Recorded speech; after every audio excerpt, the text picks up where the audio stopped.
Danny Flexen here for Seconds Out with Ted Cheeseman. You're going to be headlining a bill February the 2nd at the O2, not far from where you grew up in Bermondsey. How excited are you about that?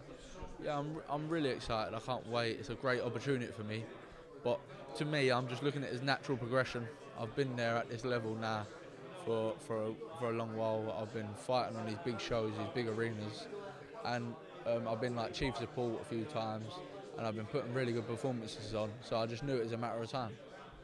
Is there any concern on your part that people will judge you by tickets sold and all that sort of stuff? I'm thinking back to when Okoli fought Chamberlain at the O2. There was a lot of talk about how ticket sales would go, and I think it put a bit of extra pressure on them. Do you think about that at all? Nah, to be honest, I couldn't care less. You know what I mean? What people say. Obviously, it'd be great for the arena to be sold out or whatever. If it ain't, it ain't. You know what I mean? I'm only 15 fights in, and 23 years old. I always bring a good following. You know what I mean? And I'm performing well. The following's building up, and to be honest, look, I've got my characters. Not for everyone, obviously. Some people like you, some people don't like you. Do you know what I mean? But I'm just a real person. I am what I say I am. Do you know what I mean? I'm not fake. I don't talk different because I'm on camera or nothing. I'm just a boy training hard, trying to fulfil his dream, and however I can do that, I will. I actually thought you spoke really well up in the press conference, by the way. It's probably the best I've seen you speak at one of these events before, so you're obviously getting used to the whole media attention and stuff. One of the things you said up there was you thought it'd be a good fight for you against Sergio Garcia, having watched a bit of him on YouTube. Just tell us a bit about what you've seen of him and what things you picked out. Sergio Garcia is 28-0. Like I said, he's fought opponents none of us know, do you know what I mean? And I've watched a few of his fights, and he ain't the biggest puncher, do you know what I mean? He's busy, he's very busy, he's got a high work rate, he tries hard, and with unbeaten fighters, they all try hard because they don't want to lose their own. But I just think I'm going to be a bit too strong, a bit too explosive for him. But we won't find that out till fight night. This is Sergio Garcia's first actual test where you'll know how good he really is. But I don't think he's a Kerman Laranja, do you know what I mean, or a Martinez. I just think he's another Spanish fighter. He's got a good record in Spain, but once he's come and fights a proper fighter, I'm going to show him what level he really is. You've had a reputation, a deserved reputation, as an exciting, fan-friendly fighter way back in the amateur days and still till now.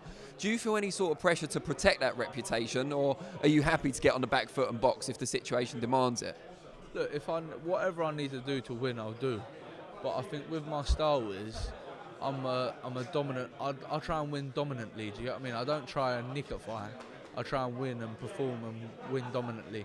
And I think no matter what, whether someone comes and makes a fight exciting, or I'm dominating, it's always going to be exciting. You get what I mean? Even if I'm on the back foot, it's likely if I'm on the back foot, it's likely I'm in against someone who's really strong and they're trying to bring it against me. So it's going to be exciting. Do you know what I mean? No matter what sort of fighter I'm in against, it's always going to be quite exciting because I'm either trying to win big or I'm fighting with my heart. Do you know what I mean? So that's how it is. It's always going to be that way. Where does that desire to win big come from? Is that like a remnant from the amateur days and that you've got to make sure you get the decision, or is it more that just something in you that you want to impress and you want to put on a performance?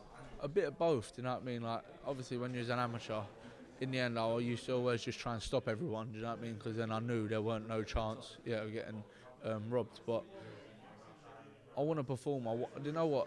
As an amateur, like I got the reputation everyone used to talk about me, Cheeseman's fighting, you know what I mean? And it used to be like, oh, Cheeseman's fighting, so we'll all go down there, we'll all think it's going to be a good fight because it's Cheeseman's fighting. So I want that same reputation as a pro, and I think that reputation is starting to catch on, do you get what I mean? So it's exactly what I want, and I think it's all part of it because it's an entertainment sport as well as it's a business and stuff, and that's what we're in it for. We're in it to go as far as we can and hopefully get financially well, you get what I mean? So I'm bringing a bit of everything what sells, you get what I mean?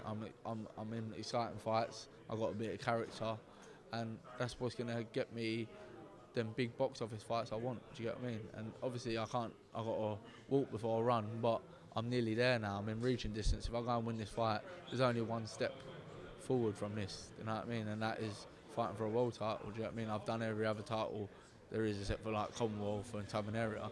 But I've got them titles that are that level. Do you get what I mean? So there is only one step after this. So fingers crossed I come through successful on the second, and I've got some big things ahead. And you got the inevitable questions up there about Anthony Fowler, which people have been talking about. But from your responses, it seems to suggest that if you win this fight against Garcia, you might feel you're beyond that fight because he's still going to be at domestic level. You'll be edging towards a world title shot. Is that fair to say? Yeah, of course. Look, it's public demand is going to bring the fight and make the fight realistically may happen. But if you look at it from an outsider's point of view, Anthony Fowler 9-0 against Journeyman. He's going to have one test against Fitzgerald, which is still not a test because they're both untested fighters as pros.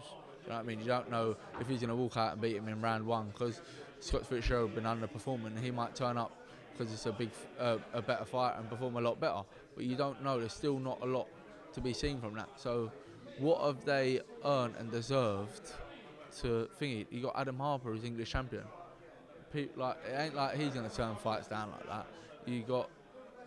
There's loads of fights out there, do you know what I mean? And look, I'm coming to that level where if I win this fight, Liam Smith, Kell Brook, world title eliminators, world title fights are all there for me, do you get what I mean? Like, so I feel like I've always been stepping up a level all the time. Every fight I've been pushing on. But then if I was to win the European title and then fight someone like Fowler straight away, am I stepping back? I don't know. If it's financially really good for me, I'm highly confident on beating him, so why not do it? Do you know what I mean? But you just have to wait and see. Brilliant. Well, we wish you the best luck February the 2nd. Hope you can get that European title and not going to die of a world title fight. Cheers. Thanks a lot.